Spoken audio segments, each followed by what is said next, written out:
अंदाज किचन रेसिपीमध्ये आपलं स्वागत आहे. चला तर मग आज आपण पाहणार आहोत प्रसादाचा शिरा कसा बनवायचा. चला तर मग पाहूयात. आता गॅसवरती एक कढई ठेवून कढई चांगली गरम झाली की त्याच्यामध्ये एक वाटी तूप घ्यायचं आहे. तूप चांगलं गरम झाले की त्याच्यामध्ये एक वाटी रवा टाकायचा आहे. त्यानंतर हा जो रवा आहे तो चांगला भाजून घ्यायचा आहे. तुपामध्ये चांगला कलर होईस्तोपर्यंत ह्याला भाजून घ्यायचं आहे. तुम्ही बघू शकता कलर चेंज झालेला आहे. आता त्याच्यामध्ये आपण काही ड्रायफ्रूट्स टाकून घेऊयात. मी इथे काजू आणि बदाम घेतलेले आहेत, त्याचे बारीक बारीक तुकडे केलेले आहेत. रव्यामध्ये टाकून चांगलं खरपूस होईस्तोपर्यंत ह्याला भाजून घ्यायचं आहे.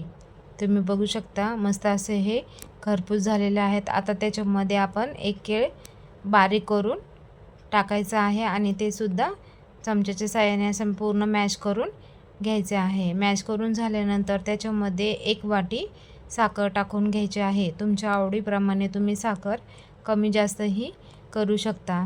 त्यानंतर त्याच्यामध्ये थोडंसं पाणी टाकायचं आहे जेणेकरून आपला हा जो रवा आहे चांगला फुलतो. त्यानंतर त्याच वाटीच्या मापाने एक वाटी दूध घ्यायचं आहे आणि दूधसुद्धा त्याच्यामध्ये टाकून घ्यायचं आहे.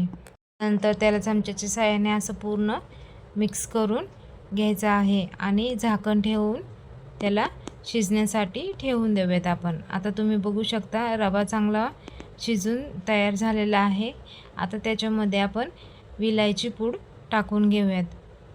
त्यानंतर पुन्हा एकदा चमच्याच्या साहाय्याने पूर्ण त्याला असं मिक्स करून घ्यायचं आहे.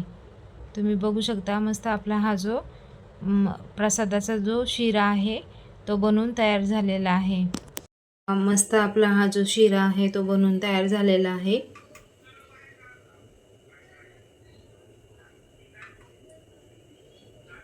तुम्ही सुद्धा एकदा नक्की घरी ट्राय करा. आवडल्यास नक्की लाईक करा, शेअर करा, कमेंट करा आणि चॅनलला सबस्क्राईब करायला विसरू नका. भेटूयात नेक्स्ट व्हिडिओमध्ये.